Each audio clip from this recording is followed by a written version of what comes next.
another edition of the UK Law Weekly podcast with me, your host, Marcus Cleaver. This week we're looking at the case of Barton and Wright Hassall LLP, and the citation for this case is 2018 UKSC 12. And the case that we're looking at this week sounds like any law firm's worst nightmare. It is Mr. Barton who is the central focus, and his case has its origins back in 2005 when he brought a professional negligence case against a law firm who had acted on his behalf in 1999. The solicitors who represented Mr. Barton in that professional negligence case against the other law firm were the Leamington-based Wright Hassall LLP, who are now themselves the respondent in this case. Problems originally arose because Wright Hassall applied to stop representing Barton due to a dispute about fees. That application was successful, even in spite of Barton's attempts to appeal the decision. Like the legal equivalent of a Medusa, this managed to spawn two new actions.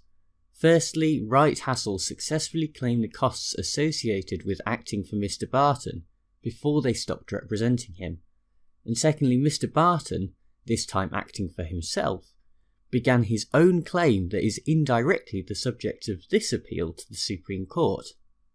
The claim form was issued on 25th of February 2013, and under Rule 7.5 of the Civil Procedure Rules, that form is then valid for 4 months.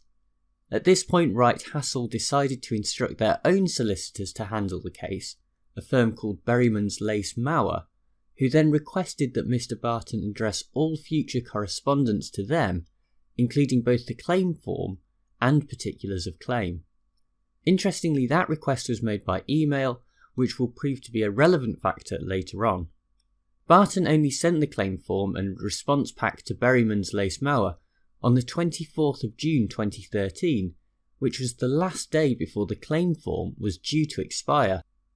In theory then, that should still be within the time limit, but more than a week later the solicitors responded and said that because they had not confirmed that they would accept service of the documents by email, the claim form had now expired and the claim was now statute barred.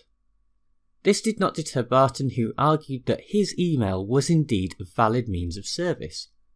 Alternatively, he also argued that this non-compliant mode of communication should be treated as good service under Rule 6.15 of the Civil Procedure Rules, or that he should be granted a time extension under Rule 7.6. He was not successful but appealed on the basis that his service by email should be validated, and that was how the case arrived before the Supreme Court. In the end, the justices were split and only decided by 3-2 that Mr. Barton's service by email should not be validated. Lord Sumption gave the lead judgment for the majority and identified a number of factors to be taken into account when deciding whether to validate non-compliant service. Firstly, has the claimant taken reasonable steps to try and comply with the rules? Secondly, did the defendant or his legal representation actually know the content of the claim form by the time it has expired? And finally, what sort of repercussions would there be for the defendant if the service was actually validated? When it came to answering these questions in the context of the case before us, there was not enough there to justify the validation of service by email. Mr. Barton had not really taken steps to comply with the rules, and had actually left himself exposed by not sending the claim form until the last minute. If he had sent it earlier, then there would have been time to rectify his mistake by using a different means of service. The second question is much harder to answer because the nature of email means that we don't really know if Berryman's had managed to familiarise themselves with the claim form by the time that it had expired. Again, the fact that the email was sent at the last minute means that the answer is probably no and does not favour Barton's argument. In answer to the final question, there would be some detriment to Wright Hassall if service by email were validated by the courts, as they would lose the chance to argue that the limitation period for the claim has passed. Lord Sumption's lead judgment also examined a number of other factors relevant to the case, including the Civil Procedure Rules and the practice directions. In particular, it was noted that the rules and directions are by no means inaccessible or obscure, and that it's perfectly reasonable to expect any claimant, even when they are a litigant in person, as is the case here, to familiarise themselves with the administration of civil law. It was even pointed out that Mr. Barton was, by this point, more than aware of the processes, given his string of previous actions. There was, in conclusion, no good reason for his failure to comply. But what about the argument that the email was sent successfully and did make Berrymans aware of the claim? For Lord Sumption, this was not by itself sufficient for validation of service by email. The rules are designed to be clear and specific, and this is important in a practical area of the law that deals in precision. The rules are designed to be clear and specific, and this is important in a practical area of the law that deals in precision. It is necessary for the courts to be aware of the point at which time limits start and end, as there are significant consequences associated with this that can impact on the entire validity of a claim. Email can present particular issues in this regard, as even with things like read receipts, an inbox might not be monitored, or the message might not be directed to the relevant person. The final question for Lord Sumption to deal with was whether there had been a breach of the right to a fair trial under Article 6 of the European Convention on Human Rights. But given that the civil procedure rules are clearly identifiable, and things like limitation periods are necessary for the efficient administration of justice, there is not a persuasive argument made in this regard. Of course, this was a split decision, and so we would be remiss not to consider the thoughts of the minority before concluding this episode. The main thrust of the argument brought forward by Lord Briggs and Lady Hale focused on the aim of service. The key purpose of service is to provide notification that a claim has begun, and to ensure that details within the claim form are brought to the attention of the other party. Where this purpose is achieved, it follows that the service should be validated, unless there are very good reasons for not doing so. In other words, there do not have to be extra justifications for validation, so long as this basic purpose is met. Applying this to the case at hand, it becomes very simple to say that Mr. Barton's email satisfied the basic purpose of the rules, and so his service should be validated. When it comes to trying to analyse this case and work out which side is correct, it is important to separate this particular instance and the overall principle.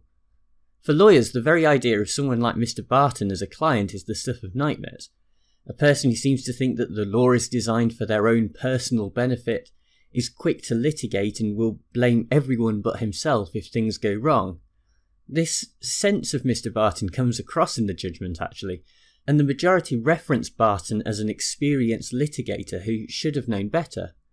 Further to this, the argument that the civil procedure rules are technical and obscure was dismissed almost out of hand. The problem is that when the Supreme Court justices make a decision, that decision does not simply affect one party like Mr. Barton, but rather sets a precedent for the entire country, and that is why the principle is the most important thing.